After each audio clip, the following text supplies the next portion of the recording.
Welcome to Hamburgers and Horror, the home of meat, monsters, and man-eating corpses. I'm Noah Hook, and today we're looking at Zombi. This 1979 horror film, also known as Zombie 2 and also known as Zombie Flesh Eaters, comes to us from Italy.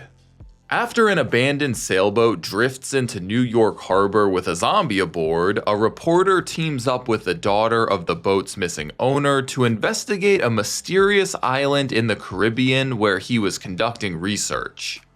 They hire a local couple to escort them to the island, which turns out to be the site of a full-on zombie outbreak. At the same time, the only surviving doctor and nurse try to determine if there is a scientific explanation or if it really is voodoo raising the dead. This cult classic is the kind of shit horror fans live for. It has a cool-ass tropical setting, fantastic spooky atmosphere, a kick-ass synthy score, lots of gratuitous nudity, gnarly-looking zombies, and kills so gory that Zombie was sent straight to the video nasties. And if that wasn't enough, there is an underwater scene where a zombie fights a real-life shark. Yeah, we're gonna have some fun today. As I mentioned, this movie is known by many names. In the US, it's just Zombie, but in Italy, it was released under the title of Zombie 2. It was developed as a loose sequel to Zombie, a re-edited European release of George Romero's 1978 film Dawn of the Dead. Zombie had been re-edited by Dario Argento and given a new score by the Italian band Goblin, and proved successful upon its release in Italy. Italian copyright law apparently allowed any film to be marketed as a sequel to another work, so producer Fabrizio De Angelis quickly jumped on the opportunity to make a sequel to it. That being said, I'm going to be referring to the film as Zombie, the American title, for simplicity's sake. Hopefully that makes sense. Zombie was directed by the legendary Lucio Fulci, who has brought us films like The Beyond, Don't Torture a Duckling, City of the Living Dead, and The House by the Cemetery. Although he worked in a wide array of genres through a career spanning nearly 5 decades, including comedy, spaghetti western, adventure, science fiction, and erotica, he garnered an international cult following for his giallo and horror films. Because of the high level of visceral graphic violence present in many of his films, especially Zombie and The Beyond, Fulci is frequently referred to as the Godfather of Gore, a title he shares with Herschel Gordon Lewis. The screenplay was co-written by husband and wife duo Dardano Sacchetti and Elisa Berganti. Together they wrote A Blade in the Dark and Manhattan Baby, but Sacchetti is an absolute giallo legend. He's a frequent Fulci and Bava collaborator, and he's the mastermind behind The Beyond, Demons, City of the Living Dead, The New York Ripper, and Amityville 2, just to name a few. Zombie stars Tisa Farrow from Manhattan and Anthropophagus, Ian McCullough from Contamination and Zombie Holocaust, Richard Johnson from The Haunting and The Monster Club, Olga Carlatos from Kioma and Murder Rock, Al Cliver from The Beyond and The Black Cat, and Auretta Gay from The Good Thief and Crime in Via Tuolata. Filming took place across Italy, New York, and the Dominican Republic. The latter was particularly chaotic to film in, with bugs constantly disrupting scenes and most of the cast not getting trailers as they were promised. The shots in New York were all done guerrilla style, 0 permits were secured. Cinematography was handled by frequent Fulci collaborator Sergio Salvati of films like The Beyond, City of the Living Dead, and Puppet Master.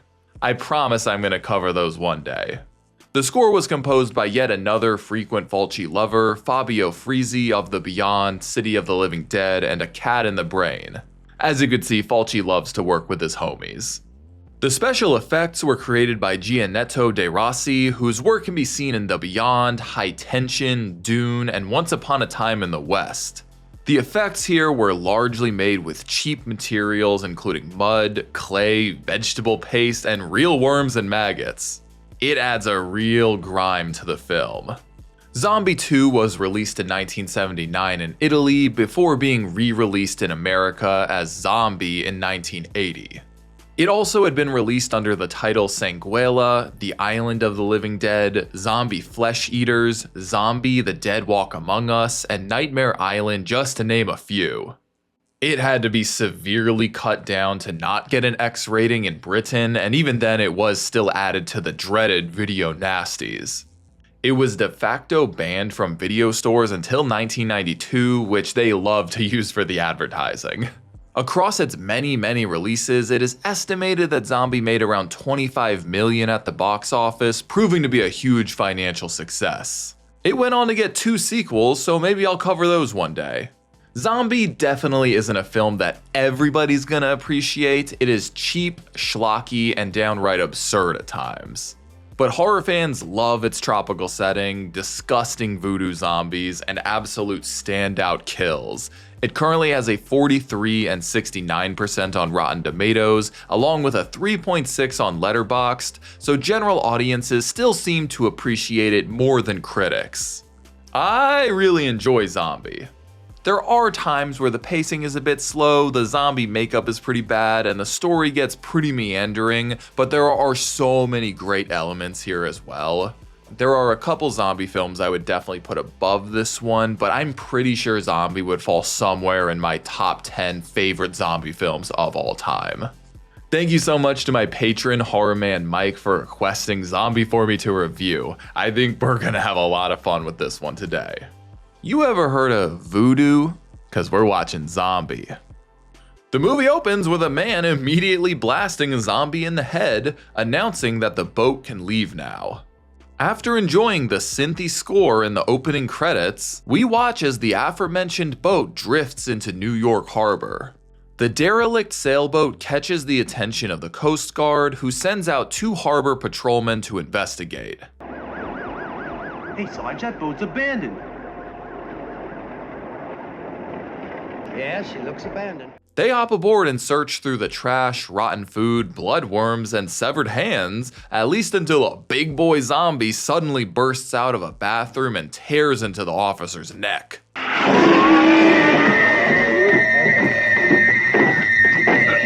His partner blasts the ghoul a bunch of times, which obviously doesn't kill it, but does knock it overboard into the harbor. More on that later though. A journalist named Peter West is assigned to report on the incident, and a young woman named Ann Bowles is brought to the crime scene.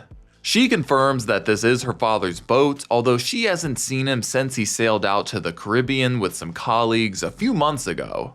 The medical examiners look over the patrolman's corpse, noting the human bite marks on his throat. I wouldn't be able to cut my way through tissue paper with that.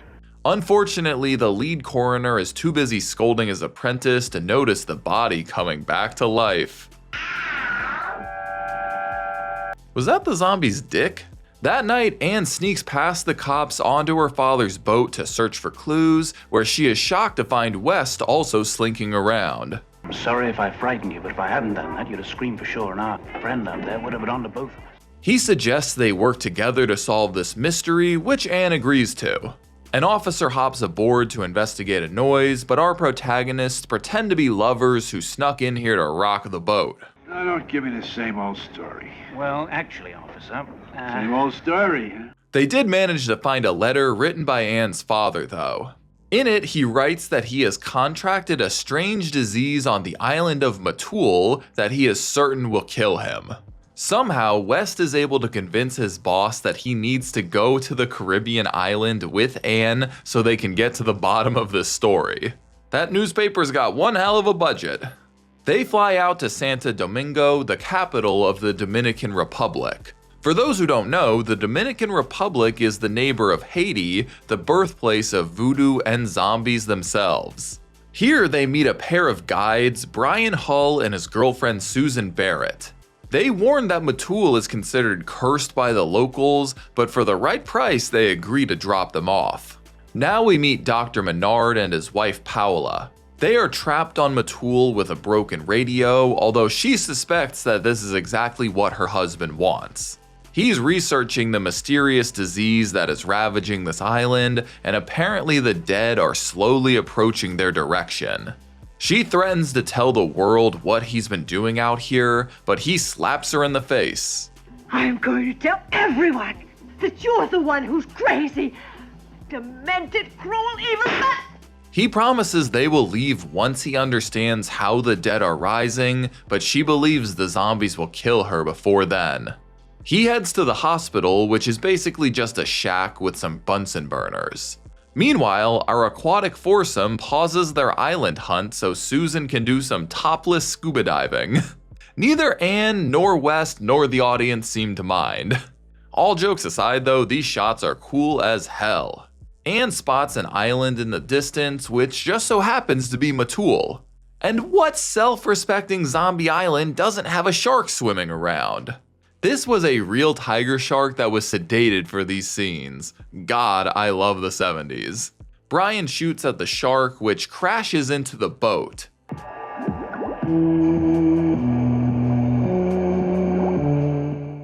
But the shark is not the biggest threat down here, as there is also a zombie that attacks Susan. She manages to escape its grasp, at which point the shark attacks the zombie. Fuck yeah!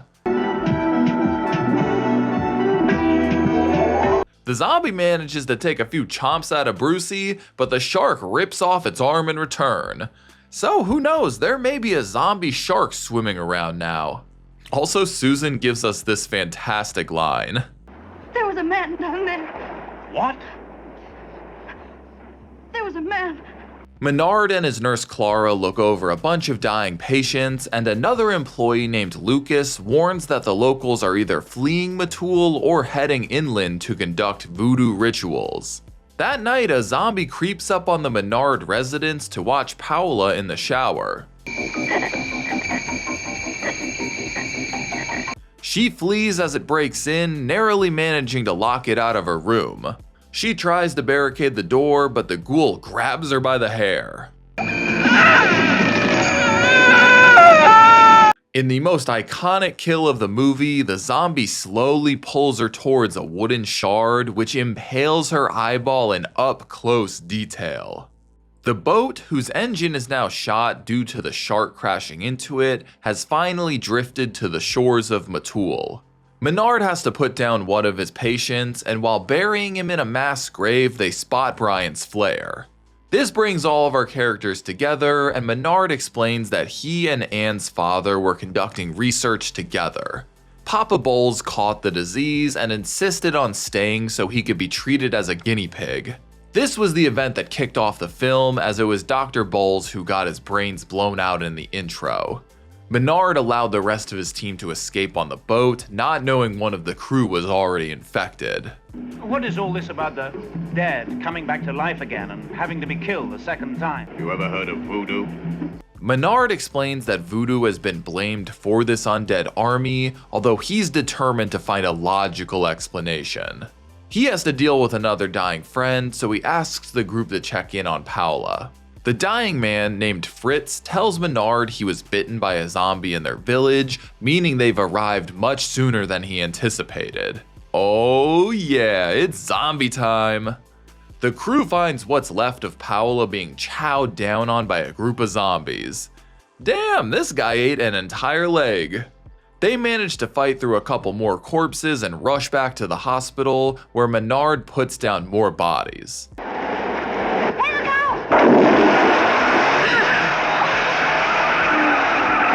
A run-in with a zombie causes Brian to crash the Jeep, driving deep into the jungle and forcing them to continue on foot. West's ankle was fucked up in the crash, so they take a break in an overgrown conquistador graveyard. What could possibly go wrong? Also, he and Anne, who genuinely have no chemistry, share a kiss. This means they don't notice as the ground next to them starts moving. Brian runs back to help the lovebirds, and Susan watches in extreme slow motion as a zombie rises from the grave. Okay, Mr. Zombie, any fucking day now.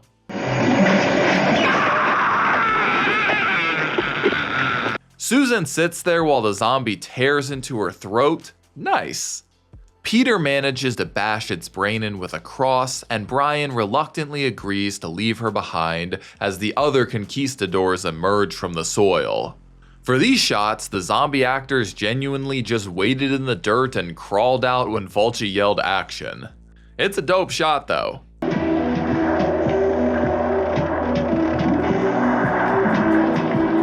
By now, the village is completely infested and our trio narrowly beats the zombie horde back to the hospital. They confirm that Paola is dead and the undead army surrounds the hospital. They shutter all the windows, kill a couple zombies, and start crafting some Molotov cocktails. Menard gets his face chomped by zombie Fritz, but Brian does kill the ghoul with a headshot. More dead patients begin to rise inside the hospital, including a woman who tears into Lucas's arm. Carla proves to be absolutely fucking useless and unable to run away, so Brian has to kill this pair as well. Unfortunately, Lucas goes full zombie in record time, chowing down on the nurse. He nearly gets Anne as well, but Peter takes him out.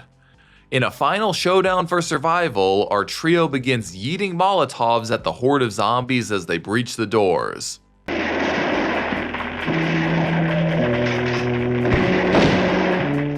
It goes on for a while, involving many waves of zombies from the front and rear windows. It also has a ton of badass fire stunts. The entire church goes up in flames, and our survivors flee to a back room with even more corpses inside. They fight through them as well as even more outside, but Brian is stopped in his tracks by Zombie Susan. She chomps him in the shoulder before West puts her down. Don't you hate to see it? They make it back to the boat and start their slow escape to San Cristobal, although Brian obviously isn't gonna survive the trip. He keels over, so Peter locks him in the bathroom so they can substantiate this crazy story. Unfortunately, that won't be necessary, as over the radio, he and Anne learn that New York has been completely overrun by the zombie virus. Yep, seems the boat zombie and the zombie patrolman were enough to take over the entire city. The movie ends with Brian banging on the door and a horde of zombies walking over the Brooklyn Bridge. Just been informed that zombies have entered the building. They're at the door. They're coming in. And that's Zombie, or Zombie 2, or Zombie Flesh Eaters, whatever the fuck you want to call it. Either way, it's an absolute hoot. This is Fulci at some of his very best. I love the tropical setting and how it informs the score, both of which are some of the film's many strong points. The super techno synths are amplified by chanting and lots of drums, really feeding into the voodoo themes of the film. It's also great to see a zombie film that goes back to its traditional voodoo roots, while also still keeping the guts and gore and the rotting decay of the Romero-type zombies that we know and love. There are so many cool zombies in this film, and the way that they're shot gives us so much time to appreciate their really disgusting makeup effects. They totally enhance the abandoned villages and jungles, which all feel like literal ghost towns. Not to mention the zombie versus shark scene, which is genuinely one of the most unique things to ever be filmed without CGI. The entire underwater scene is absolutely beautiful, and it's just a really great showcase of how far you can get with guerrilla filmmaking. I also love the use of New York in the beginning. Ripping us from the concrete jungle into a real one is such a jarring visual switch, and it really adds to the sense of isolation. Zombie also obviously has that over-the-top Italian gore going for it. Fulci in particular loves some eyeball violence, and that door scene is one of the all-time best. The neck biting also looks great, as do most of the zombie gunshot wounds. There are a couple zombies in here where the makeup is clearly just the head and not the shoulders, and you can see that pretty clearly. And there's also a couple of gunshots that look a lot like paintballs, but generally it looks pretty solid. But the film is not just guts, gore, and boobs, although it does excel at those. Zombie has so much atmosphere and dread building throughout thanks to the mysterious setting, constantly creeping camera work, and methodical sound design. That all being said, Zombie does have some technical qualities that leave a bit to be desired.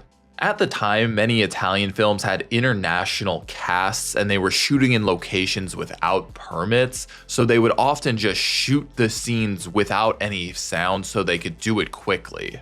Actors would just deliver the lines in whatever language they spoke, and then the whole film would be dubbed over in whichever languages they were planning to distribute in. That means some characters' words are not even close to matching their mouths on screen. It's not a big issue, but it's certainly noticeable. There also isn't very much of interest happening in the plot. Our characters spend a long ass time getting to the island, they get attacked by zombies on the island, and then they leave the island. Menard's research is thematically interesting, but it goes absolutely nowhere as far as the plot goes, and it's kind of strange to me that we don't meet any of the supposed voodoo practitioners that are apparently running around the island. And the pacing is somewhat slow and meandering before we get to the finale. Don't get me wrong, there are a lot of standout scenes, but there is also a lot of boating and walking around you gotta schlep through in between them. But is anybody really watching a 70s Italian zombie film for the plot?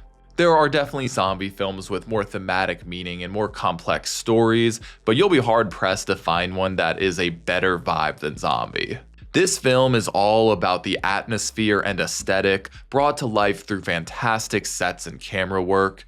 At many points it becomes non-narrative and almost abstract, almost like we're just bouncing across various nightmares happening on this island. It slowly lurches along like the zombies rising from their graves, but it suddenly picks up in the last 30 minutes, much like the surprising speed of these ghouls. You can feel the heat, you can feel the sweat, you can feel the dirt and grime. It has such a visceral kind of look to it in a way that I love, in a way you don't see anymore. It features some of the most iconic moments and best gore in the entire genre. It's a sweaty, stinky, slow motion, super saturated gore fest wrapped up in a fantastic tropical setting. It's a film you really have to see to believe. It has its own unique heartbeat and tone. There is really nothing else out there quite like it. I personally wouldn't put it above my all-time favorite zombie films like Dawn of the Dead, for example, but I could easily understand if Zombie is your favorite zombie film or your straight-up favorite horror film of all time. This is what the genre is all about. This is a film I wish I could watch in some dank old movie theater at like 2 a.m. It is midnight pulp at its finest, and I highly recommend it. Well, that's about it. Thank you so much to my patron Mike for requesting Zombie for me to review. This was so much fun to rewatch and kind of do a lot of research on. There were things I definitely learned throughout, and they definitely do not make them like this anymore. And be sure to check out Horror Man Mike's YouTube channel as well. I'm going to leave a link to it down in the pinned comment below. But have any of y'all seen Zombie? And if so, what did you think of it? Be sure to share your thoughts with me down below. And while you're there, let me know what your favorite zombie film is. I'd love to hear it. Thank you all so much for joining me, and an extra thank you to my patrons. As always, I'm Noah Hook, and thanks so much for watching Hamburgers and Horror. Stay safe out there. Thanks for watching my review of Zombie. If you enjoyed this video, be sure to like and subscribe so you can keep up with all my horror reviews. And if you want to help support the channel further, you should consider becoming a patron or a channel member. Patrons are able to vote for future movies and franchises I cover on the channel. Thanks y'all.